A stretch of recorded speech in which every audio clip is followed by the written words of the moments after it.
नमस्कार मित्रों। 31 मई 1162 को एक ऐसे इंसान का जन्म हुआ था जिसने सिर्फ अपने ऊपर हुए जुल्मों की वजह से पूरे एशिया महाद्वीप को अपने आगे झुकाकर रख डाला था। और वो कोई और नहीं बल्कि उसका नाम था जंगिस खान, जिसका जन्म जो था वो आज के मंगोलिया में हुआ था, केंटी माउंटेन्स में। दोस्तों, असल में जंगिस खान का असली नाम तैमुजिन था और वो बोर्जिगन ट्राइब से आता था और उसके पिता येसुगे जो थे वो उस क्लैन के चीफ थे। पर जब जंगिस खान 9 साल का था उस समय उसके पिता को जहर देकर मार डाला गया था और वहीं पर ही जंगिस खान के पिता के समर्थकों ने जंगिस खान को ही बंदी बना लिया था। जंगिस खान को बंदी बनाने के साथ ही उसका पूरा परिवार भी उसके साथ ही बंदी बन चुका था और फिर बंदी बनने के कुछ समय के बाद ही जंगिस खान और उसका पूरा परिवार जो था वो वहां पर से भागने में सफल हो चुके थे।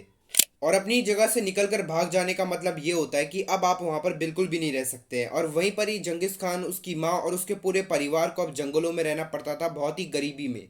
पर जंगिस खान और उसका पूरा परिवार जो था वो इतनी ज्यादा गरीबी में रहते थे कि उन्हें शिकार करना पड़ता था अपना पेट भरने के लिए। पर शिकार करने के बावजूद भी उनका खाना जो था वो इतना ज्यादा नहीं था कि सबका पेट जो है वो भर पाए। और ज्यादा खाना ना होने की वजह से जंगिस खान जो था वो अपने भाइयों के लिए ही दुश्मन साबित हुआ, क्योंकि खाना ना बांटना पड़े इसी वजह से जंगिस खान ने अपने आधे भाइयों को तो यूं ही मार डाला था। फिर ये सब होने के कुछ ही समय के बाद जंगिस खान की बीवी यानी कि बोटे को किडनैप कर लिया गया था जंगिस खान के ही एक प्रतिद्वंदी मर्केट कॉन्फेडरेशन के द्वारा। फिर जंगिस खान को जैसे ही ये खबर पता चली थी कि जंगिस खान की बीवी जो थी वो किडनैप हो चुकी थी, उसी समय जंगिस खान के बारे में कहा जाता है कि वो बहुत ही दुखी रहने लग गया था और वो बहुत ही कमजोर भी हो गया था। पर फिर इस कठिन स्थिति में जंगिस खान की किसी ने मदद की थी, तो फिर वो था ओंग क्वान, जो कि जंगिस खान का एक दोस्त था, जिसने ये जंगिस खान को ये वादा किया था कि वो मर्केट से जंगिस खान की बीवी को वापस ला कर देगा। फिर 8 महीनों के बाद जंगिस खान और ओंग क्वान ने बर्क्यूजन टेरिटरी पर हमला कर दिया था और वहीं पर ही मर्केट जो था अपने सैनिकों के साथ रहता था और उस लड़ाई में मर्केट जो था वो हार चुका था। और उसी के बाद जंगिस खान और बॉटी यानी कि जंगिस खान की बीवी जो थी वो दोबारा से एक हो गए थे। फिर दोस्तों, जंगिस खान ने जैसे अपनी बीवी को उस लड़ाई से वापस जीता था, जंगिस खान के अंदर इतना ज्यादा आत्मविश्वास आ चुका था कि जिस जमीन से, उस क्लैन की जमीन से जहां पर से जंगिस खान को बचपन में भगा दिया गया था, उसी को अब वो वापस जीतना चाहता था। पर अपने क्लैन की जमीन को वापस जीतने से पहले जंगिस खान की बीवी को वापस लाने में जिसने उसकी सबसे ज्यादा मदद की थी वो था उसका सबसे अच्छा दोस्त जम्मू का, अपने सैनिकों के साथ। पर जंगिस खान ने अपने सबसे अच्छे दोस्त जम्मू का को भी धोखा दे दिया था, यहाँ तक कि जम्मू का जो था उसको उसी के ही सैनिकों ने बंदी बना लिया था और अब जम्मू का के सारे सैनिक जो थे वो जंगिस खान की तरफ आ चुके थे। और इस सब के बाद जंगिस खान की जिंदगी में बहुत ही ज्यादा उतार चढ़ाव जो थे वो होने लग गए थे। पर फिर जंगिस खान ने फिर से शक्तियां पाना शुरू किया था 1196 में। फिर जंगिस खान जैसे ही दोबारा से शक्तिशाली बनता जा रहा था, वैसे ही जंगिस खान के ऊपर एक आदमी की नजर गई जिसे हम वैंग खान यानी कि तोगरुल भी कहते हैं। असल में तोगरुल का मानना था कि जंगिस खान जो है वो हमारे लिए एक बहुत ही बड़ा खतरा है। वहीं पे 1203 में जंगिस खान ने अचानक से तोगरुल के ऊपर एक बहुत ही बड़ा हमला कर दिया था और तोगरुल को हरा दिया था। नाइमन ट्राइब को हराने के बाद और जम्मुका को मार डालने के बाद मंगोलिया का एकमात्र शासक जो था वो जंगिस खान ही बनकर रह गया था। फिर 1206 में तैमुजिन ने अपना नाम जो था वो जंगिस खान रख दिया था। और फिर जंगिस खान ने 1215 में जिन डायनेस्टी के खिलाफ एक लड़ाई की शुरुआत कर दी थी और ये लड़ाई जो थी वो 4 साल तक चली थी, जहां पर जिन डायनेस्टी जो थी वो बहुत ही बुरी तरह से हार गई थी। 1215 में जिन डायनेस्टी को ऊपर कब्जा करने के बाद 1218 में जंगिस खान के जनरल जीबी ने सेंट्रल एशिया के क्वारा खिताई पर कब्जा कर लिया था। और इस सब के बाद तो मानो दोस्तों जैसे कि जंगिस खान जो था वो कभी रुका ही नहीं। जंगिस खान ने इतना ज्यादा इलाका अपने अंडर में कर लिया था कि उसकी कोई हद ही नहीं थी। पर दोस्तों, दुनिया ने अभी तक जंगिस खान का वो खूंखार रूप नहीं देखा था जो अब देखने को मिला था। असल में जंगिस खान के कुछ दूतों की हत्या कर दी गई थी ख्वाजियम साम्राज्य में, और इसी ने जंगिस खान को उनके ऊपर हमला करने के लिए उकसाया था। और फिर क्या था दोस्तों, जंगिस खान को गुस्सा दिलाने का नतीजा जो था वो उस साम्राज्य के सभी लोगों को अपनी जान देकर देना पड़ा था। वहां पर इतना ज्यादा लोगों को जंगिस खान ने अकेले ही मार डाला था जिसकी कोई हद ही नहीं थी।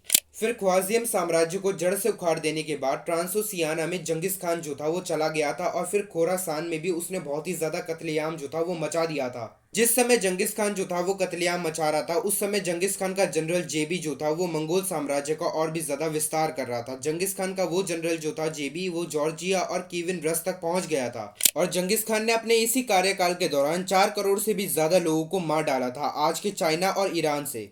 क्योंकि इन दोनों देशों के पुराने साम्राज्यों ने जंगिस खान को हद से भी ज्यादा तंग किया था। चाइना के बारे में तो हम जानते हैं, और ईरान ने उन दूतों को मारकर बहुत ही बुरा किया था जिसकी वजह से वहां पर इतना ज्यादा कत्लेआम जो था वो हुआ था। और जंगिस खान का मंगोल साम्राज्य जो था वो इस विश्व के सबसे बड़े साम्राज्यों में से एक था, जो कि 24 मिलियन किलोमीटर स्क्वायर में फैला पड़ा हुआ था। यहाँ तक कि ये आज के रशिया और यूरोप तक फैला हुआ था। दोस्तों इस सब के साथ ही जंगिस खान जो था वो इस विश्व के उन लोगों में से था जिनके पास सबसे ज्यादा संपत्ति थी। जंगिस खान के पास कहा जाता है कि तकरीबन 150 ट्रिलियन डॉलर्स की संपत्ति थी गोल्ड डायमंड्स के साथ। यहाँ तक कि दोस्तों ये भी कहा जाता है कि जंगिस खान के पास उस समय इतनी ज्यादा संपत्ति थी कि उसे आज के समय में गिनना तो बिल्कुल ही नामुमकिन है। पर दोस्तों जंगिस खान जो है वो एक बहुत ही बढ़िया लड़ाकू और एक बहुत बढ़िया लीडर के साथ ही एक बहुत ही बड़ा अय्याश आदमी भी था, क्योंकि उसके 500 से भी ज्यादा बीवियां थी और 100 से भी ज्यादा बच्चे थे।